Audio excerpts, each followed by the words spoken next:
Liquid assets versus illiquid asset.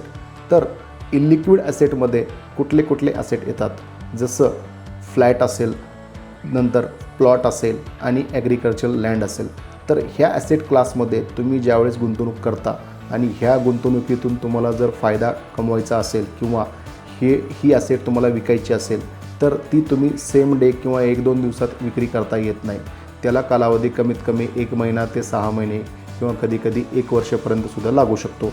तर ह्या asset क्लासमधून तुम्हाला कॅश कन्वर्ट करता येत नाही, त्यामुळे ह्यांना इलिक्विड असेट असे म्हणतात. लिक्विड असेट म्हणजे असे असेट की त्या असेटमध्ये तुम्ही इन्व्हेस्टमेंट केल्यानंतर, त्या इन्व्हेस्टमेंट विक्री केल्यानंतर तुम्हाला 1 ते 2 दिवसामध्ये तुमच्या अकाउंटमध्ये पैसे तुम्हाला आणता येतात. तर लिक्विड असेटचे प्रकार कुठले कुठले आहेत? Number 1, mutual fund. म्युच्युअल फंडामध्ये तुम्ही बरेचसे फंडचे प्रोडक्ट तुम्ही चॉईस करून म्युच्युअल फंड बाय करू शकता आणि ते फंड तुम्ही विक्री करू शकता. हे फंड विकल्यानंतर तुम्हाला 1 ते 2 दिवसामध्ये तुमच्या बँकेमध्ये पैसे येतात. Number 2, equity shares. तर आपल्याला माहिती आहे नॅशनल स्टॉक एक्सचेंज आणि बॉम्बे स्टॉक एक्सचेंज ह्या एक्सचेंजवरती इक्विटी शेअर्स आपल्याला बाय आणि सेल करू शकता.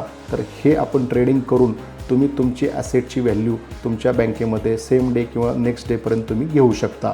Number 3, unlisted shares.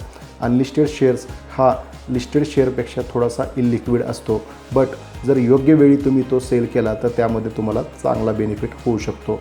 Number 4, fixed deposit. तर फिक्स्ड डिपॉझिट हे आपण बँकेमध्ये जाऊन पैसे गुंतवणूक करू शकतो आणि मॅच्युरिटीला तुम्ही FD किंवा मॅच्युरिटीच्या अगोदरसुद्धा तुम्ही FD क्लोज करून तुमच्या FDमधले पैसे तुम्ही तुमच्या बँकेमध्ये घेऊ शकता. तर अशा प्रकारे लिक्विड असेट ह्या इलिक्विड असेटपेक्षाही खूप सरस ठरतात. धन्यवाद.